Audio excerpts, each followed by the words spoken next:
Welcome to The Milk, the podcast that pours it all out, the messy, the magical, and the mildly unhinged moments of motherhood and womanhood.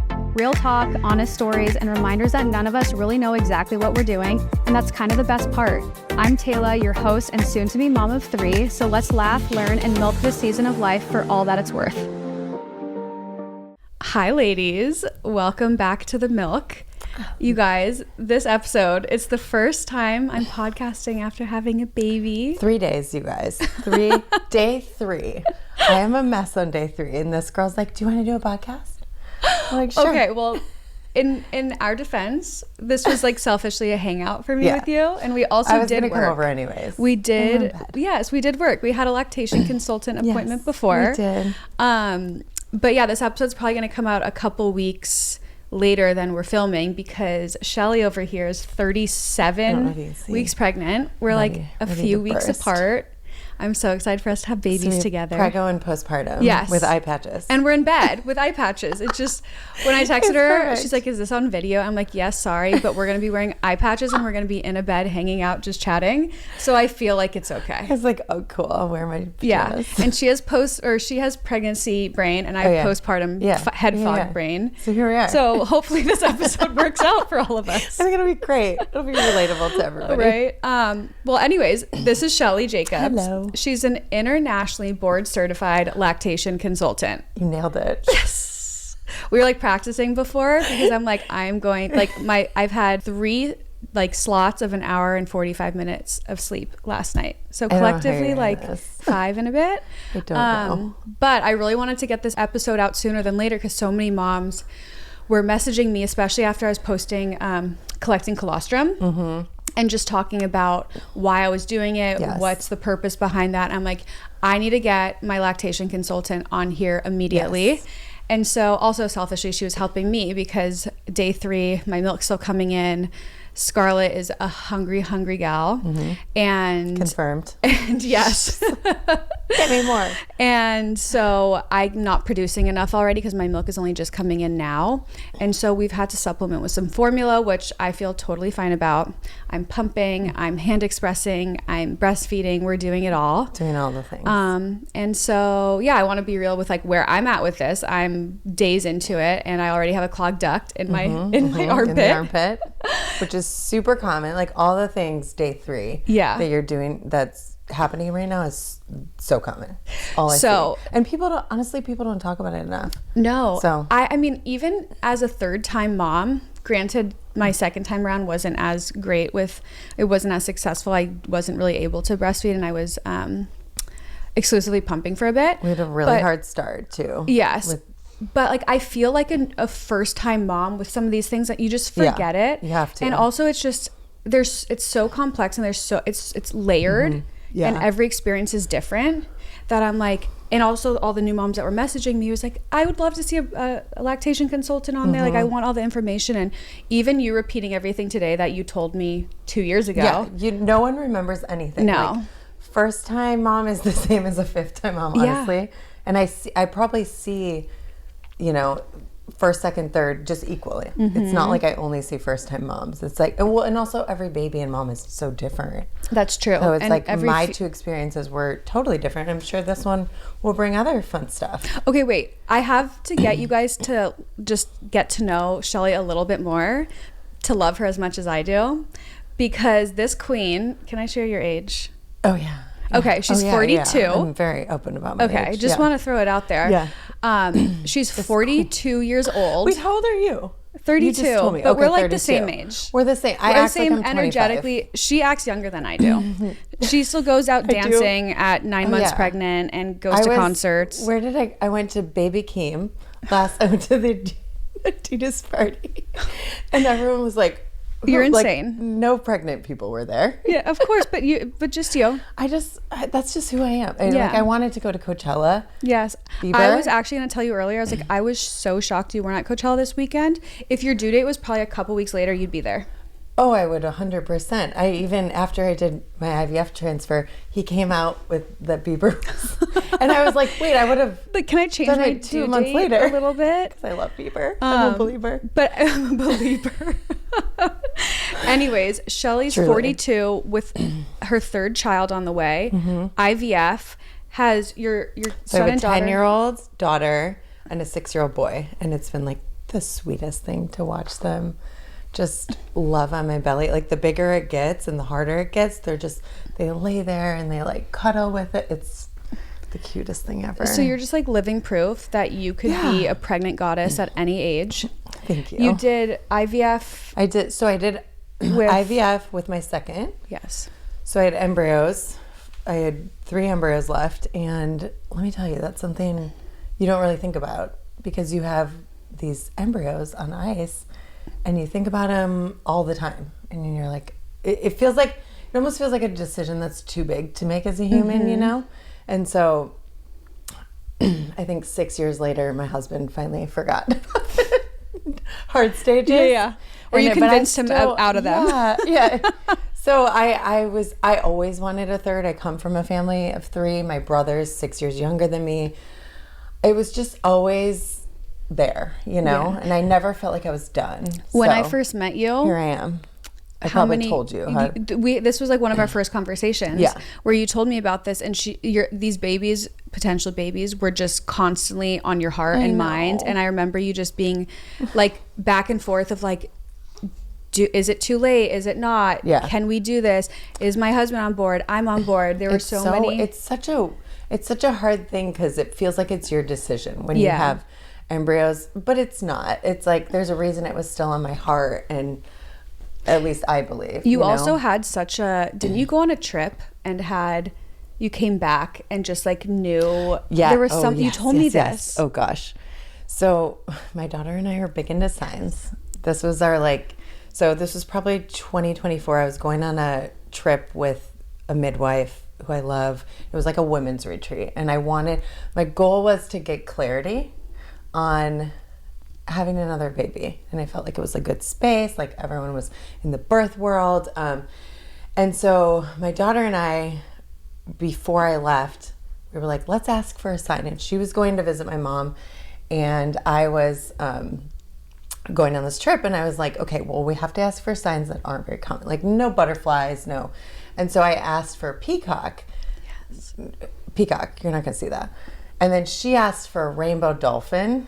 Which is random and difficult. So I literally, probably day 3 of our retreat, there's 2 peacocks mating on the roof of our village. Mating. And the girl was like, if that's not we've never had a peacock on site. Like I've never seen a peacock.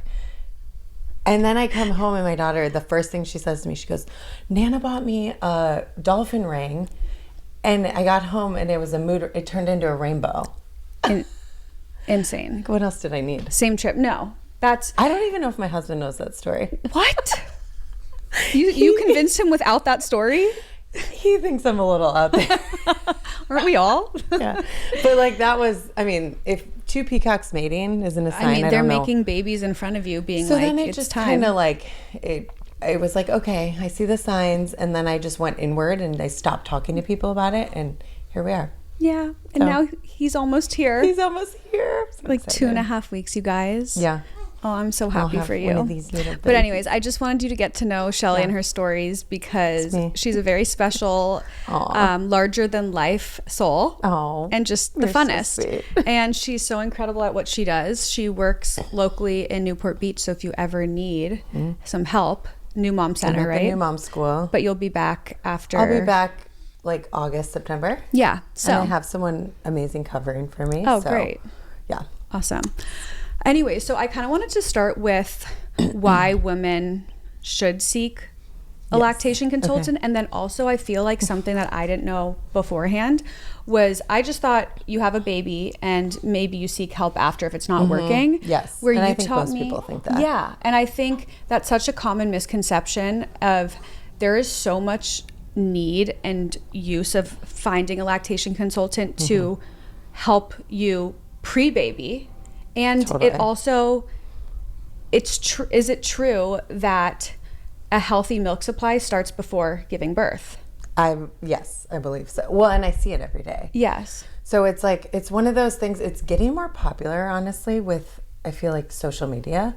that people are seeking support earlier, but I feel like it's one of those things where we plan for a birth, we put all this thought into the nursery, everything besides breastfeeding, because you think, oh, it'll just come naturally.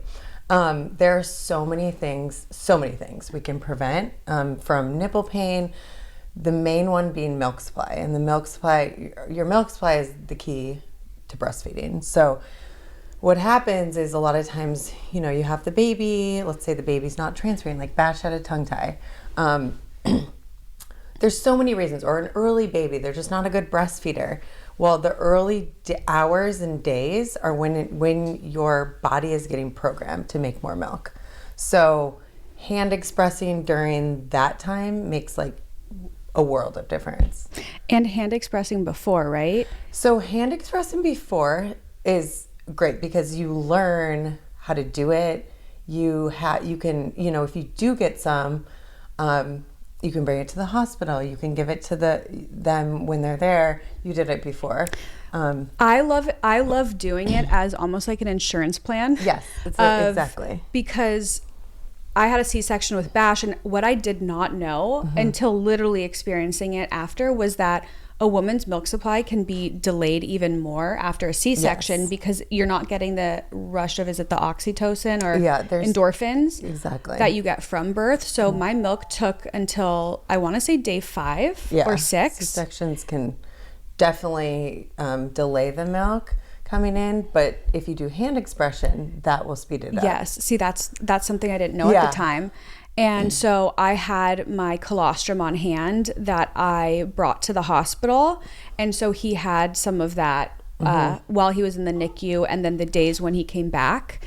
And also I was hand expressing in the hospital as well to build it up. But those are types of things that you also don't see coming. Like if you don't have a planned C-section and you're hit with one of those. Yes. I just like it as a comfort of like. It's an insurance policy. Yes. And it's because it's time sensitive. That's the one thing that's hard for me to help with if you come to me 2 weeks out, is getting your milk supply up. So if you can learn beforehand, the prenatal colostrum harvesting is amazing because you learn the skill. I think the little gap there is that people don't do it enough after delivery. And that's where all the studies are. So there's not science that says, or at least yet, that says prenatal hand expressing will increase your supply. It's the hours and days after delivery. So I feel like that's where like the gap of knowledge is, that I was thinking about recently. I'm like, everyone does it prenatally, but the most important part is to do it postpartum. Like the hours and days that follow. Hours and days that follow until your milk comes in. That's so smart. And typically people will get more with their hands with colostrum than the pump. The pump starts working better in days like 3 to 5 when your milk's transitioned to mature milk. Okay, let's talk about the hand expressing. Yes. Because I was getting messages of like, do you just squeeze your nipple? Like what's the, and I was trying to explain it over messages. I'm like, really I'm gonna let Shelly do it. I'm like, just think of yourself as a cow. Like the back and forth. Milking a cow. I know, it's kind of, because you do have to get into the tissue. Yeah. And so it's a hard, for me to describe it in words is really hard, but you do, like how I would explain it in a prenatal appointment, and I usually will do it with people in the prenatal appointment just so they get the feel of it. So you put your hand like a C, like you're holding a cup. The nipple is going to go between the thumb and the pointer finger. And when you thumb up, most people will do it with like this, the hand that's on the side of the breast, thumb up, but you can also do it. It kind of is whatever's comfortable for you, but you want the nipple right in between those two fingers, and you want to press back to the chest wall together and come forward. Yes. So it's like, it's not just, I think a lot of people just squeeze and nothing will come out. It's the motion of going back, squeezing and forward, you have back, to squeezing get forward. into the breast tissue and kind of milk yourself. Yeah, we are cows essentially right now. And I always love doing it after like a hot shower. Yes. To get things flowing. That's probably the best time. It'll work the best then, especially prenatally. Yes. And a lot of the other, I think, misconception that social media gives off is that everybody gets these crazy amounts, and that is not true whatsoever. And like, that's the only people posting about it, really, or not always, but I think it's the loudest. So if you're getting 1 to 2 drops, so normal in pregnancy. After your baby comes, it signals to your body to make more. So a lot of people with a totally fine milk supply literally get like 1 drop. So that is so normal too. I would say half the people I see really don't get that much. Yeah. So I think that's important because I see comments and stuff, and people get really discouraged, and it really doesn't mean anything. Yeah.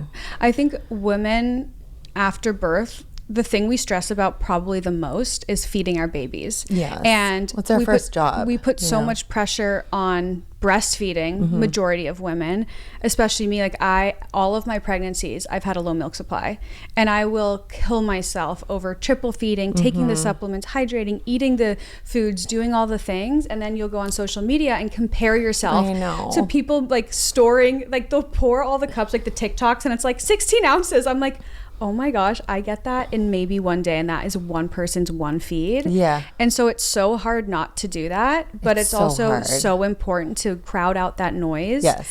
And honestly, just focus on your journey, and like whatever you're producing, just focus on those numbers and that for you, because it's so much more. I mean, I see all the cases, and it's so much more common to combo feed or have a low milk supply than that oversupplier that you're seeing. But we're just, no one's really talking about that. Yeah. Some people are, but most people are not. So. And there are ways to boost your milk supply and everything that we can talk about with outside of hand expressing at the beginning. Yes. But I think that's just important to note, that like have realistic expectations and go easy on yourself. Yeah. I mean, I was just talking to Shelly because we're trying to boost get my milk to come in.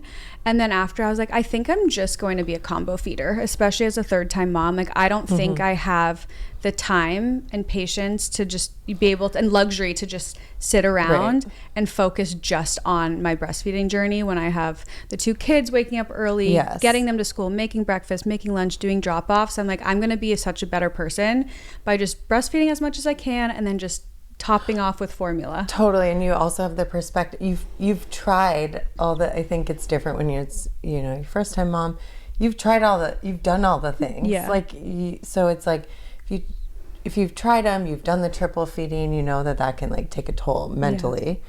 Triple feeding is no joke. And you've done all the things, and it's like, there comes a point where you have to just, it's acceptance. Like, okay, I'm giving my baby breast milk, and I have a lot going on, and that's great, 100% too.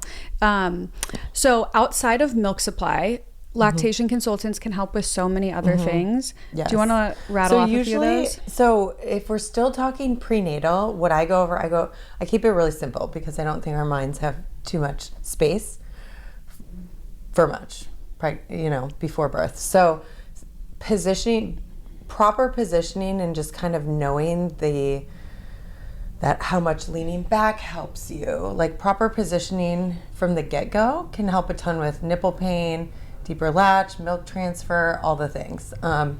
So I usually go over positioning. I go over hand expression, which we just talked about. And then I go over, how do you know your baby's getting enough? Because that's the big question with breastfeeding. You can't see what they're getting.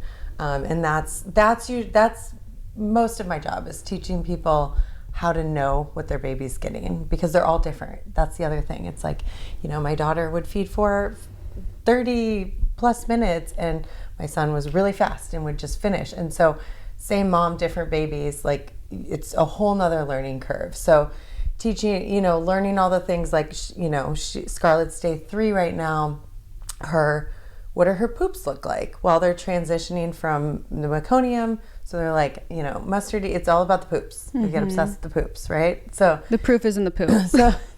Exactly. So, we want it to, by day 5, we want her to have mustard yellow poops. So learning your specific baby, and also I do a weighted feed. So I'll weigh the baby before, and then we'll feed the baby, and I'll teach you, okay, she's gulping right now. And then at the end, they kind of do this fluttery, using your breast for comfort. And I'll usually time them. And, that's when we learn your individual baby. So I think that's probably there's like a learning curve at the beginning for each baby, because she's so different than Bash. You know, I helped you with both, and like has a great latch, and you know, interested in my boobs for once. I'll always be offended. I'm like, are you kidding me? You're insulting me. Like, I know my boobs look a little different. He was not having it. I'm like, what's wrong with my boobs? Like, I was I know. I was being rejected. That's a lot of people, when you, especially if you have a hard beginning and you feel this like, oh, why don't you like my boobs? Like yeah. And it's not that. A lot of times it's the situation at the beginning. So yeah. She just did the little startle. So those are the 3 things I teach prenatally. The amount of things I teach postpartum, it's all so, you know, every situation's so different. So it's like, I do pumping. I even help with starting solids. There's such like a wide range of things I help with, but I would say the most common things, I would say most things can be fixed with proper positioning. I feel like you also are really good with helping, giving tips of like the sleepy newborn phase when they fall asleep on your boob, or like engorgement. Yes. Those types of things you taught me so much about. Sleepy baby is a big one. I feel like they're all so sleepy at the beginning. So like, you know, putting a wipey on them or feeding them skin to skin, blowing on them. There's like a whole list of things. So there's so many issues postpartum that come up, and it's all, you know, different depending on the mom, but I do all of them. So let's talk about a couple of the challenges that babies can bring to the table with breastfeeding. Just say a mom's milk supply is fine. How often do you see things like tongue ties or lip ties? Well, that's always a tricky one. It's a loaded question, because they're super overdiagnosed right now, in my opinion. So they're not this like fix all. But if the baby does have a true tongue tie, and one way I feel like if the mom's milk supply is good and the baby's still not transferring the milk, or they're just, you know, super sleepy, and, you know, that to shallow me latch says, well, usually shallow latch can be fixed with positioning, but yes, like that can be caused by ties, for sure. But I think they're overdiagnosed right now, so it's like you want to get a couple opinions. But why do you think that is? Do they just want the money to do the laser or the procedure? Or there's money in it. It does help certain babies, but I just think it's this kind of fix. Everyone thinks it's going to fix everything, and so people will get it, and it doesn't fix it. It can't fix typically a low milk supply problem. Like, and there's different levels, like different extremities of a lip or a tongue tie. Yes. Where like we naturally kind of have a little bit of attachment.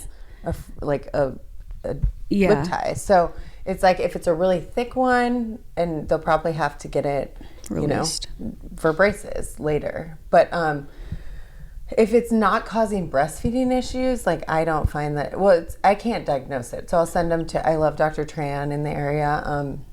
She's great because she will look at the whole picture, and she'll teach parents, you know, how it's going to affect them later. So I feel like finding a good provider is really important.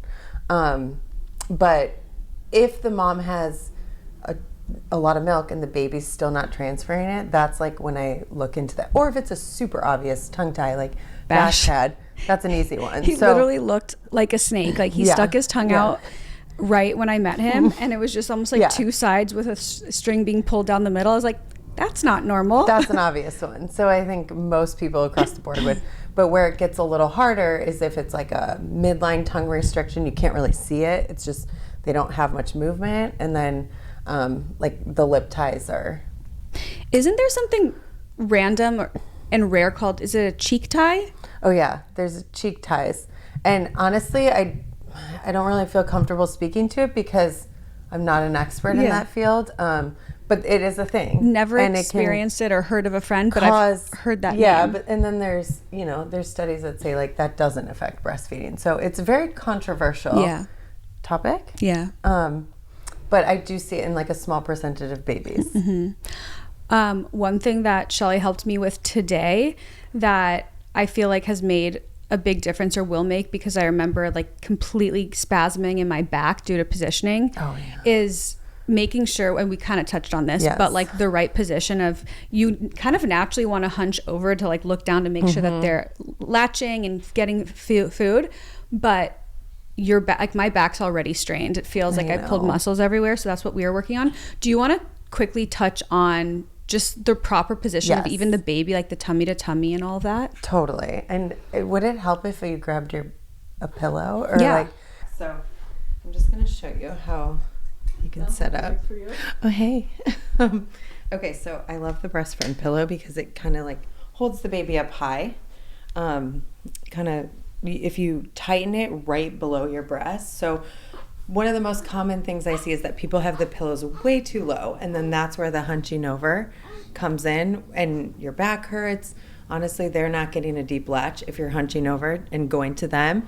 It goes so much better if the pillow's high, you're like either upright or leaning back. The baby's at breast level, they're tummy to tummy, you're upright, not leaning forward at all. So the pillow, do you see how the pillow's up higher? Most people have the pillow on their lap and they're like leaning forward, and what happens there is the baby like slips to the end of the nipple if they're too low. So even if they're like right here, they kind of go to the end of the nipple, and that's what causes nipple pain. They don't get a deep latch. If the baby's up higher and you're leaning back, whether it be with a pillow or if they're like laid back breastfeeding is another one that I should show you, where they're kind of like across your body and you're leaning back, the gravity will help them get such a deeper latch. So tummy to tummy, you leaning back, bring the baby to you. And they're in line with your nipples, right? Yeah. And they're looking up. They're looking, so that's another one that's so hard to describe without a baby, but you want the baby like tilted, their head tilted up. So if they're up too high and they're like coming down and their head is tilted like this, it's gonna hurt. The nipple goes in a different place in their mouth, and that can cause pain. So a lot of times I'll do this one adjustment and I'll literally pull the baby down a little, like if her head's right here and I just pull her down a little and her head tilts up. So you want to see the chin? Yeah, you want to see her chin. It's easier for her to swallow too. So that's another adjustment. There's like a couple adjustments that make a big difference with nipple pain and getting a deeper latch. So nipple pain isn't normal. At the beginning it is, but later on. Yeah, at the beginning, they can be, a lot of people are in pain at the beginning, but should go away with time. Like when your milk comes in, because they're just feeding a lot at the beginning. So, and you haven't done it either ever or for a long time. So it can be painful, but it should go away like every day. It should get better after your milk comes in. So, but if nipple pain, like let's say nipple pain comes later, like let's say you weren't in pain for a month and then nipple pain all of a sudden comes, then that to me it's like, oh, maybe it's an infection or something's going on. So nipple pain at the beginning is normal, but if it doesn't go away, then we need to make some adjustments. And that can be too where like their anatomy, or if they have a tongue tie, that's where we'll evaluate the whole picture. Okay, so I feel like there's so many products and like creams and all these different gadgets for breastfeeding, and I feel like no one is better than you to answer like which ones are worth the hype and which ones are just not. Yes, and everyone has their different opinions, and like that's the other thing about breastfeeding products is like one person can love one thing and the other person hates it. Like, just even the collectors, like some people don't get anything and some people love it. It's their favorite product. So just take it all with a grain of salt, like everything you read. Everything about breastfeeding, like that's the whole thing online. It's if you Google something, it could apply to you, could not. So just take everything with a grain of salt that you Google. But products wise, okay, so this is definitely my favorite pillow. Breast Friend. The Breast Friend pillow. It just at the beginning, and this is like for the beginning. So as they get bigger, they get more neck strength. And, a lot of people don't need a pillow at the beginning. I find it super helpful to have support at the beginning because they're just, it's hard to hold them up and it's just easier on your back. So the Breast Friend pillow is great because it's kind of like a shelf. Some of the other pillows like the Boppy or you know, some of the other ones, the baby kind of falls too low, in my opinion, off the begin. Yeah. When they're little. Those are great for when they're a little older. As for pumps, I love the Spectre pump. I think that one probably gets the most milk. So pumps there's so many pumps out now. It's been crazy having a baby 6 years later because much everything's newness. different. So the pumps, like Spectre has always been kind of like the hospital grade. I think it's gets the most out. And the thing about like it's a primary pump. So a primary pump is one with the flange. You can massage. You'll usually get most people get more milk if they can massage. The portable ones are great because they're convenient, but most people don't get as much milk. So some people do, but I would say a majority of people are like, oh, I get less with the portable pump. You can't massage. It's just a different setup. They're just we call weaker. those a secondary pump. I like the Mom Cozy for that. I've heard great things about the Eufy one. I just got that. Did you? I haven't Do you like tried it? it. I haven't tried it yet, but it's sitting right in my breastfeeding cart over there. Try it later. Everyone recommended that when I did a story, question box. Everyone said Spectra, which I've used in the past for the primary, and then for portable, I want to say like 90% of people said Eufy and then also Mom Cozy. Yes. So and those are I got them both free through insurance. You did? Yes. Both? Yes. Okay. So I don't know if this cheat was the like, system? I think I cheated the system, but like everyone listening, try. I did pumpingessentials.com and I got the Spectra one there. Okay. And then Babyless sent me an email because I was building my registry there. And they're like, apply for your pump. And this was days later. I'm like, okay, I already did this, but I'll try again. The Aeroflow one? I feel like maybe, I did. yes. I think I went through their Yes, email maybe. as well. Whatever that was through Babylist. And I filled out my insurance and again, they accepted me. So I got both for free. Oh, well, I think I paid $35 for an upgrade of maybe a Spectra or one of them. One of the portable ones or something. Yeah. But then my insurance accepted me for both. So we'll see if I just pay extra of insurance later on. But they both got cleared and I got both of them in the mail. My credit card was not charged more than... Wow. So I don't know if I beat the system or what, but try it for yourself. Okay, good to know. Yeah. Well, I feel like I have a lot of pumps at home. And but the Spectra, I've never tried a portable pump because 6 years ago, I don't even think that was a thing. Yeah. So I'm excited to try them all because I've heard great things about the Eufy too. Do you have any like favorite nipple creams or so do you like the Silverettes? I do love the Silverettes. Just from feedback I get from moms, I never personally use them. I'm excited to try those too, but you're either supposed to use the Silverettes or nipple cream. So you're not supposed to use both. Like the Silver has I did that last night. That's fine. A lot of people do. I'm sure there's I no love harm the in Silverettes. it. I just use them for the first time. Yeah. There's like incredible healing properties. Then it collects your breast milk, which also heals your nipples. So some people will go like every other with them, but people seem to swear by the Silverettes. So they worked. I mean, my nipples right now are they blistering and so sore. Oh, you didn't tell me that. A little bit. Yeah, sorry. That's okay. Too much to tell you. Not enough brain space. But I put them on last night and I just slept with them in between, like when I was feeding, and they felt better in between each one. And they've gotten better. Like the pain's gotten better each time. Okay. Well, that's good to know. Those I've heard great things about. So that's good. I also love the Hakas. I don't know if you've ever tried those, but that's one of those things where it's so different for each person, because if you're an oversupplier, I wouldn't suggest having a Haka with a lot of suction, because you don't want to like increase your supply and you don't want to go into crazy oversupply because there's issues that come with that. So you would want like more of just something that collects the leaking, like the Haka pedal. So there's like a bunch of different Hakas that if you're trying to increase your supply, there's one for that. And there's the Haka shell, the bigger Haka pump, which has the most suction. So I feel like there's a lot of uses for that. And for me, I'm on the opposite side, where as an undersupplier, my boobs don't leak. Right. I don't ever have to put the pads in. Really. I bought them just in case. Yeah. And with the Haka, like I was like, am I doing this wrong? Because nothing would ever come out. And I think that's just me being an undersupplier. Yes. Yeah. But everyone else swears by it. So what works for one person might not work for another. It just depends on that's the thing. It's like it depends on exactly. I also like the hand pump. I think that can be really convenient. Like the people manual either love one? or hate it. So it's like it's just $30 for me. It's the Medela hand pump. Yes, I've used that in the past. That can be good. And then I'm also, can I show you the Lolo? How to put it on? Please. So Shelly is also an entrepreneur. She came out with the Lolo baby, which is the coolest invention ever for moms on the go, especially. Yes. She last time when I was pregnant with Bash, she's like, if breastfeeding works for you, let me know and I'll give you one. And of course it just didn't. But I whichever, you can put it on me, you can put it on you, you can put it. Okay, so essentially it's like the Breast Friend platform.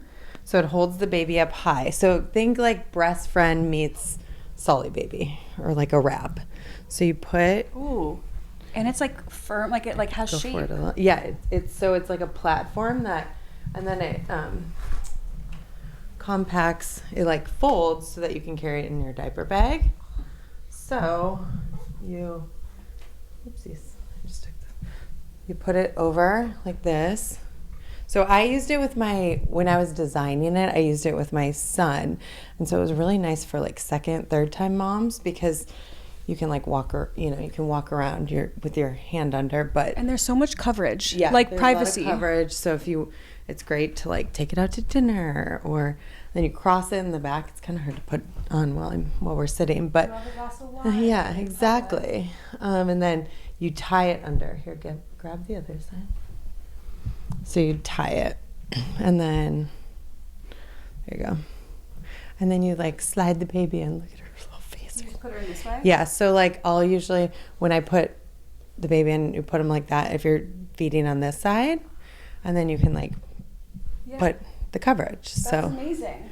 Yeah, and you tie it like this.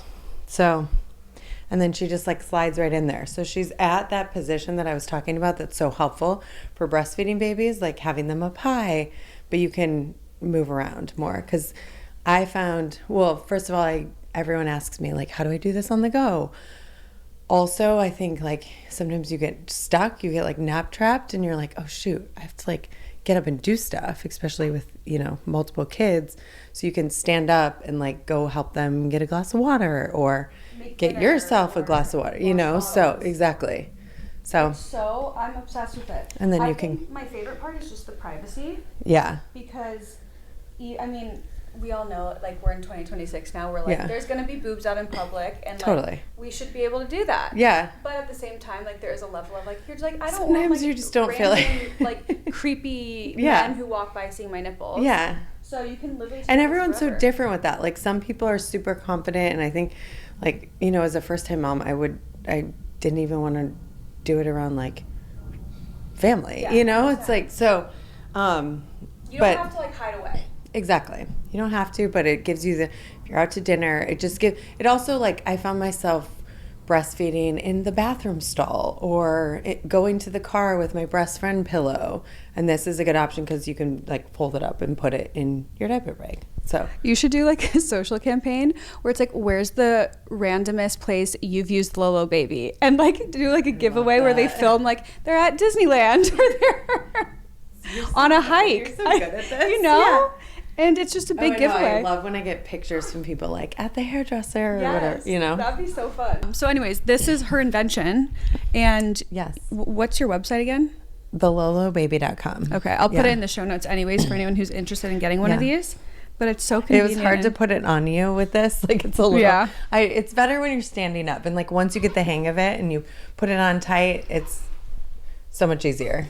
Scarlett, we're but almost it crosses in the back. It's comfortable. Okay, so we'll do like 5-10 minutes because I know you're probably I'm actually over good. Sitting here like this. The mornings are great for me. It's like 3 p.m. hits and I'm done. Yeah. Okay, so I wanted to ask you, because you probably see this a lot, what are your like tips for releasing clogged ducts? As mine under the armpit now, and then also like later on, because they can kind of occur at any time, right? They can. So like to prevent clogs, because that's something we all should be doing. Again, hand expression is really good for that.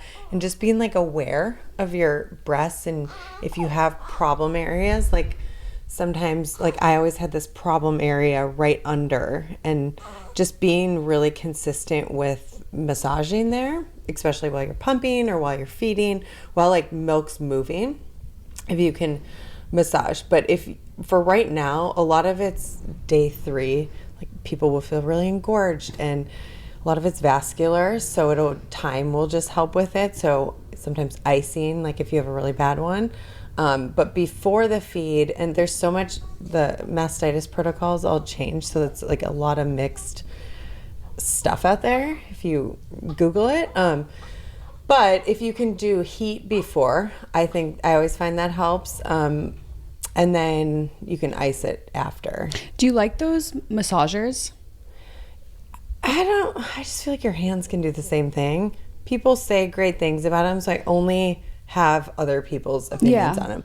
I don't think you need them. Not necessary. But because I think you can massage better than that, but then I have people be like, swear by them. So there's nothing wrong with trying them. The other thing I was going to say, avoiding tight bras. So like even months down, wearing like a sports bra, that can sometimes cause clogs. So, just having bras that are loose, being really comfortable massaging. Sunflower lecithin can be really helpful. There's also a supplement that people love from Lactation Hub that's called Breast Health Plus.